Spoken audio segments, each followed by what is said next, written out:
இன்றைக்கி நான் எடுத்துக்கொண்ட தலைப்பு பிள்ளை அப்படின்னு சொல்லுவாங்க. இப்போ வந்து பிள்ளைவாள் அப்படின்னு சொல்கிறதும், பிள்ளை அப்படின்னு சொல்கிறது ஒரு ஜாதியை குறிக்கிறதும், ஒரு பெண்ணை வந்து என்ன பிள்ளை அப்படின்னு ஒரு ஒரு அதாவது வா பிள்ளை போ பிள்ளை அப்படின்னு நம்ம ஊர்க்காட்டில் பேசுவாங்க. அப்படின்றதும் இந்த பிள்ளை அப்படின்றதுக்கு என்ன விளக்கன்றது தான் சொல்ல போகிறேன். நான் பெரும்பாலும் இந்த விளக்கங்களெல்லாம் நமக்கு வந்து உடனே தெரியணுன்னா இதை வந்து ஆங்கிலத்திலேருந்து தான் தெரிஞ்சுக்கணும், இங்கிலீஷ்லேருந்து தான் இதை ஈஸியாக தெரிஞ்சிக்க முடியுது. பிள்ளை அப்படின்னா என்ன? இப்போ நம்மளுக்கு உனக்கு எத்தனை பிள்ளை அப்படின்னு சொல்கிறாங்க. எத்தனை பிள்ளை அப்படின்னா, பிள்ளைன்னா என்ன அப்படின்னா குழந்தை அப்படின்ற மாதிரி மைண்டு செட்டில் இருக்கும்.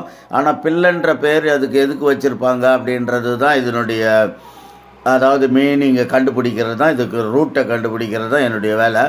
இதை வந்து சாதாரணமாக யாராலும் சொல்ல முடியாது. ஆங்கிலத்திலேருந்து எல்லா விஷயத்துங்களுக்கும் நம்ம விட எடுத்துடலாம். தமிழில் இருக்கிற எல்லா பெயர்களுக்கும் ஆங்கிலத்தில் இருந்து தான் அதற்கு மீனிங் வருது அப்படின்றது தான் என்னுடைய வாதம். இப்போ பாருங்கள், பிள்ளை உனக்கு எத்தனை பிள்ளை அப்படின்னு சொல்லுவாங்க.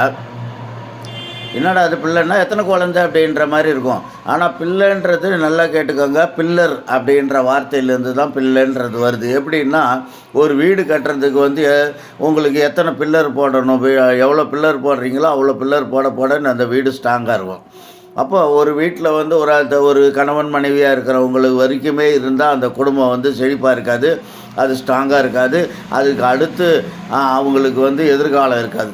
அவங்களுக்கு எடுத்தோடனே கேள்வி கேட்குறது எவ்வளோ சம்பாதிச்சிருக்க அப்படின்னு யாரும் வந்து கேட்க மாட்டாங்க, எத்தனை பிள்ளை அப்படின்னு கேட்பாங்க.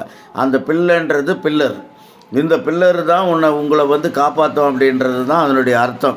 அதனால் பில்லர் அப்படின்றது ஒவ்வொரு வீட்டுக்கு நீங்கள் போடக்கூடிய எத்தனை பில்லர் போடுறீங்களோ அவ்வளோக்கு அவ்வளோ வீடு ஸ்ட்ராங்காக இருக்குது. இன்னும் 2 பில்லர் நடுவில் போடாம்பா அப்படி இன்னும் கொஞ்சம் பில்டிங் ஸ்ட்ராங்காக இருக்கும் அப்படின்னு சொல்லுவாங்க இல்லையா. அது மாதிரி ஒரு குழந்தை பெக்கிறது, 2 குழந்தை பெக்கிறது அப்படின்றது பில்லர்ன்ற வார்த்தையில் ஈஆர்ன்றதை ரிமூவ் பண்ணிவிட்டு, நான் ஏற்கனவே அடிக்கடி சொல்லுவேன், அதாவது AIOUE 5 எழுத்தை வச்சுக்கிட்டு தான் இதெல்லாம் கண்டுபிடிக்க முடியும். இப்போ நீங்கள் பில்லர்ன்றதில் ஈஆர்ன்ற எழுத்தை எடுத்துகிட்டு ஏ போட்டிங்கன்னா பிள்ளை. என்ன பிள்ளை, வா பிள்ளை போ பிள்ளை அப்படின்வாங்க. அந்த பிள்ளை அப்படின்றதுக்கு அர்த்தம் இதுதான். இது வந்து எல்லாரும் நம்ம சொல்லியிருப்போம், 1000 பேர்ட்டு கேட்டிருப்போம்.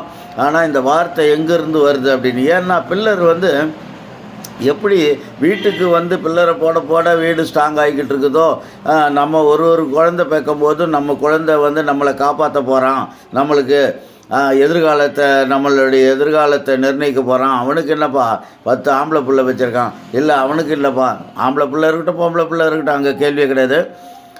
அவனுக்கு என்ன எத்தனை 4 பிள்ளை பெற்று வச்சுருக்கான், நம்மள ஜம்முன்னு அப்படின்னுவாங்க. அந்த பிள்ளைன்றது தான் பிள்ளை.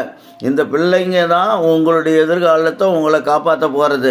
நாம் ஓய்வு எடுக்கும்போது, நம்ம வயசாகும்போது, நம்ம தளர்ந்து போகும்போது இந்த பிள்ளையை பார்த்து நம்ம ஆறுதல் பட்டுக்கிட்டு இருப்போம். எனக்கு என்ன பிள்ளை பெருசான ஆகிட்டான், படித்து முடிக்க போகிறான், உத்தியோகத்துக்கு போக போகிறான், இவன் என்ன காப்பாற்றுவான்.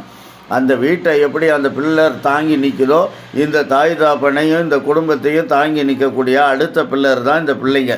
அதனால தான் அவங்கள பிள்ளைங்கன்னு சொல்கிறது. அதனால் பிள்ளைங்க அப்படின்னு சொன்னால் அது பில்லருன்னு அர்த்தம். பில்லர் எப்படி ஒரு வீட்டை தாங்கி நிற்குதோ அதுபோல் ஒரு பிள்ளைங்க தாங்கி நிற்பாங்க, நம்மளை தாங்கி நிற்பாங்க. நம்மளுக்கு ஒரு கஷ்டம்னா அப்படியே கொஞ்சம் ஆஸ்பத்திரிக்கு கூட்டிகிட்டு போடா அப்பாவை அப்படின்னா உடனே டக்குன்னு கூட்டிகிட்டு போவான் அப்படின்ற மாதிரி அதனால தான் பிள்ளைங்களுக்கு பில்லர் என்ற சொல்லில் இருக்குது.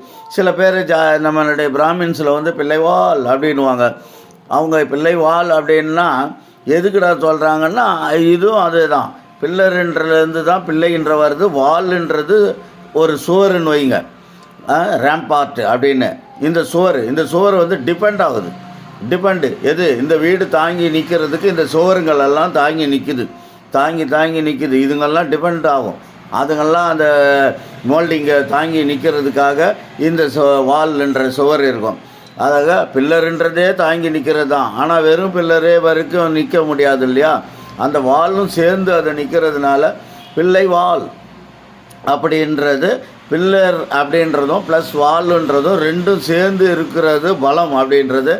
அவர் வந்து ஒரு பலசாலி, அவர் வந்து ஊரில் ஒரு பெரிய மனுஷன், அவர் ஊரில் வந்து ஒரு கவனிக்கத்தக்கவர் அப்படின்றதுனால தான் பிள்ளை வால், பில்லர் ப்ளஸ் வால் அப்படின்றது. நல்லா கேட்டுக்கலாம். ஒரு பில்டிங்க்கு எவ்வளோக்கு எவ்வளோ முக்கியமோ பில்லர் அப்படின்னு சொன்னது மாதிரி சுவர்கள் எவ்வளவு முக்கியம், அதுதான் உங்களை தாங்கி நிற்கிறது. சுற்றி சோத்த கட்டி எவனும் உள்ளே வராத மாதிரி வால் வால் சுவர்னு கோட்டை சுவரை கட்டு, கோட்டையை கட்டுறதுக்கு முதல்ல கோட்டை சுவரை கட்டுறான் இல்லையா, ஆக மொத்தம் இந்த வால் அப்படின்றதும் ப்ரொடெக்டு, இந்த பில்லருன்றதும் மிகப்பெரிய ப்ரொடெக்டு. இது ரெண்டும் சேர்ந்தது பிள்ளை வால் அப்படின்னு சொல்லுவாங்க. அதனால் பிள்ளை வால்ன்றதும், பிள்ளைங்க நம்ம வீட்டில் பிள்ளைங்கன்னு சொல்கிறதும், அடுத்து வேறு எங்கேயாவது இந்த வார்த்தை வந்து உங்களுக்கு புழக்கத்தில் வருது பிள்ளை அப்படின்றது, பிள்ளைன்றது ஒரு ஜாதி கூட, ஒரு ஜாதி கூட. நீ என்ன ஜாதி அப்படின்னா நாங்கள் பிள்ளைங்க, கணக்கு பிள்ளைங்கன்னுவாங்க. அப்புறம் அந்த பிள்ளை இந்த பிள்ளைன்னுவாங்க. இந்த பிள்ளைங்கெல்லாம் சொல்கிறது கூட நாங்கள் பலமானவர்கள், நாங்கள் வந்து எங்கள் வம்சத்தை அடுத்து காப்பாற்ற போகிறவங்க அப்படின்றத மற்றவங்களுக்கு உணர்த்துறது தான். ஜாதின்றதே ஒன்றும் கிடையாது. இந்த திமுககாரன் புரட்டுற மாதிரி ஜாதி அப்படின்னு சும்மா ஏமாற்றி வேலை எல்லாம் கிடையாது. ஜாதின்றது தன்னை வெளிப்படுத்திக்கிறது. நான் வந்து பிள்ளை அப்படின்னா நான் வந்து ஒரு ஸ்ட்ராங்கானவன் அப்படின்றது. இப்போ நாடார் அப்படின்றதுக்கு நான் ஏற்கனவே விளக்கம் சொல்லியிருக்கேன். நாடார் அப்படின்றது அதாவது ஒரு லிஃப்ட்டு அப்படின்னு சொல்லலாம். ஒரு அதாவது டோடு அப்படின்னு ஒரு தேரை அப்படின்னு, எப்படி ஒரு தேரை வந்து ஒரு செவுத்தை போய் டக்குன்னு பிடிச்சிக்கிதோ அந்த மாதிரி பனைமரத்தை வந்து தேரை வடிவத்தில் பிடிச்சிக்கிட்டு அந்த மரத்தில் ஏறுற ஒரு இதை நினச்சி பார்த்தா கூட அதெல்லாம் நேடர், அதாவது நேட்டர் அப்படின்ற வார்த்தை தான். நேட்டர் டோடு அப்படின்ற ஒரு வார்த்தையிலேருந்து தான் நாடார் அப்படின்றது எடுக்கிறது. அதாவது நம்மளுடைய தொழிலை வந்து அங்கே தெரியப்படுத்துறது. அந்த மரம் ஏறுறது அப்படின்றது தான் நாடார் அப்படின்றது. ஆக மொத்தம் எல்லாத்துக்கும் உள்ளுக்குள்ளே ஒரு தொழிலை தெரியப்படுத்துவது, இல்லை அவங்களுடைய திறமைகளை தெரியப்படுத்துகிறதுன்றது தான். இதுதான் இங்கே பிள்ளைகள் அப்படின்றதும் பிள்ளை வால் அப்படின்றதுக்கும் விளக்கம்.